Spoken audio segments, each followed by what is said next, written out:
बिस्मिल्लाहिर्रहमानिर्रहीम। अस्सलाम वालेकुम। मोहम्मद नासिर यूसुफ हाजिर एपिसोड 4 सीजन 1 कार्लोस उस्मान के शॉर्ट रिव्यू के साथ। एपिसोड के स्टार्ट में दुंदार ने तुर्क कबीलों के सरदारों को बुलाया होता है और उनसे कहते हैं कि जब से यहाँ पे हम बजंतीन में आए हैं मुश्किलात हमारा पीछा नहीं छोड़ रही, डाकू काफिलों पर हमले कर रहे हैं, इसलिए हमने गवर्नर यूर्गोपोलस के साथ अमन मुआहदा किया है। ये सुनकर एक कबीले के सरदार शमसा को बहुत गुस्सा आता है। वो कहते हैं कि अर्तुल बाई यहाँ पे काफिरों के दिलों पर निज़ा बन के आए हैं, वो यहाँ पे जमीनी फतह करने आए हैं, अमन का मुआहदा करने नहीं। दुंदार से कहते हैं कि मैं आपकी बात समझता हूँ, लेकिन तलवार से जमीनी फतह की जा सकती है, निज़ाम कायम नहीं किया जा सकता, और ये सब कुछ निज़ाम कायम करने के लिए किया जा रहा है। और आपको भी मैंने कई बार शादी की ऑफर की, लेकिन आपने उसको ठुकरा दिया, जिस पर शमसा को गुस्सा आता है। कहता है कि मैं आपकी बहुत इज्जत करता हूँ, लेकिन मैंने जब से तलवार अपने हाथ में ली है मैंने शादी अपनी तलवार से ही कर दी। इतने में वहाँ पे अली शाह दाखिल होते हैं। अली शाह दुंदार पे गुस्से होते हैं और कहते हैं कि आपने तुर्क कबीलों को बुलाया है और मुझे बताया तक नहीं। गुंदुस को ठंडा करते हैं और उसको कहते हैं कि हमने आपकी इज्जत में कोई कमी नहीं छोड़ी और हम आपके बगैर कोई फैसला नहीं लेंगे। इतने में वहाँ बोर्जन दाखिल हो जाती है। बोर्जन कहती है कि आगल को वो ले गए।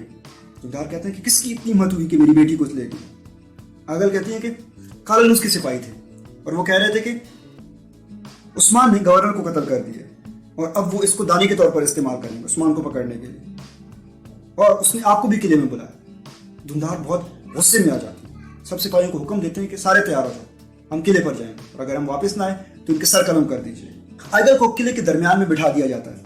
एक सिपाही ऐलान करते हैं कि उस्मान बाहर आ जाओ वरना हम इसको तकलीफ देंगे। आइदल को भी कहते हैं कि तुम उस्मान को बुलाओ। उस्मान से कहती है कि उस्मान बाहर ना आना, अपने हथियार ना डालना। वो ये सुनकर उसको थप्पड़ मारते हैं और कहते हैं कि उस्मान अगर तुम सामने ना आए तो हम इसका सर उड़ा देंगे।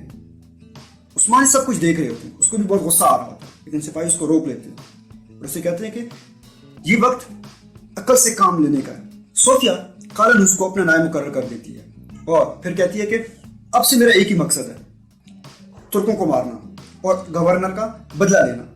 मैं तब तक चैन से नहीं बैठूंगी। इतने में वहां पे दुंदार आते हैं और कालनुस से कहते हैं कि तुम्हारी इतनी हिम्मत को तुम मेरी बेटी को उठा के लाए हो।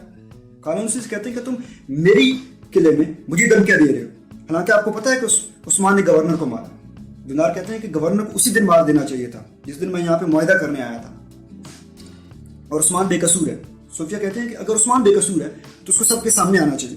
दुंदार कहते हैं कि अगर मेरी बेटी को कुछ हो गया तो मैं पूरे किले को जला के राख कर दूंगा। कालनुस कहते हैं कि तो फिर हम भी गवर्नर की मौत के लिए सब तुर्कों को मार देंगे। इतने में एक सिपाही आइगल को ले आते हैं। सोफिया हुक्म देती है कि इसको छोड़ दे। वो दुंदार से मिलती है। दुंदार से कहती है कि बाबा मैं बिल्कुल ठीक हूँ, इन लोगों की इतनी हिम्मत नहीं कि मुझे हाथ तक लगा सके। अगर इनमें इतनी हिम्मत होती तो उस्मान पे इल्जाम लगाने के बजाय कातिल को ढूंढते। सोफिया हुक्म देती है कि इन सबको जिंदान में डाल दो जब तक उस्मान बाहर नहीं आते। दुंदारी सुनकर कहते हैं कि अच्छा तो आप चाहती थी कि मैं आपके पास आऊं, और आपने ही हमारा मुआहदा गवर्नर के साथ खराब किया। इतने में कुछ सिपाही वहां पे दाखिल होते हैं, उसमें उस्मान भी होते हैं। उस्मान आके अंद्रास के गले पर तलवार रख देते हैं और उसे कहते हैं कि इनको छोड़ दो वरना मैं इसको मार दूंगा। इस पर सोफिया बहुत खुश होती है। सोफिया कहती है कि जो मैं चाहती थी अब वो मुझे मिल गया, अब आप लोग जा सकते हैं। लेकिन दुंदार कहते हैं कि मैं अपने भतीजे को लिए बगैर नहीं जाऊंगा। सोफिया कहती है कि ठीक है हम इस पे मुकदमा चलाएंगे, अगर इल्जाम साबित हुआ ठीक तो इसको सजा देंगे वरना इसको छोड़ देंगे। बमसी को बात बिल्कुल पसंद आ जाती है और फिर सब इस बात पर मुत्तफिक हो जाते हैं। हेलन के पास एक हथियार होता है। सोफिया से कहती है कि आपने बहुत अच्छा हथियार चुना है, इससे हम उसके नाखून उधेड़ेंगे, उसको तरह तरह की तकलीफ देंगे ताकि वो हमें कीमती खजाने के बारे में बता सके, मुझसे वापस ले सके। लेकिन अगर वो अदालत के सामने पेश हो गया तो फिर मामला खराब हो जाएगा। सोफिया कहती है कि मैं उस्मान को जानती हूँ, वो बहुत तेज है, वो कैद खाने से भाग जाएगा और उसने खजाना अकेले नहीं चुराया, उसके साथ उसके साथी भी होंगे, हमें उनको पकड़ना है। इसलिए तुम अभी थियोप्लस को, जो मेरा सबसे पुरएतमाद सिपाही है, उसको बुला के लाओ। आका यानिस की सजा से बेहतर है कि हम उससे पहले ही कोई खतरनाक खेल खेल लें। उस्मान के लिए खाना लेके जा रहे होते हैं, वहां पे उसके 2 सिपाही भी होते हैं, वो उसमें एक हथियार डाल देते हैं। दुंदार से उसकी बीवी कहती है कि आपको उस्मान को लिए बगैर वापस नहीं आना चाहिए था। दुंदार कहते हैं कि औकाब को पिंजरे में बंद नहीं किया जा सकता, बमसी कहते हैं कि जब हम किले में गए थे तो एक सिपाही मुझसे टकराया, उसने मुझे एक पर्ची दी। मैं समझ गया कि उस्मान ने पहले से ही प्लानिंग की है। इतने में वहाँ पे धुंधार का बेटा आता है।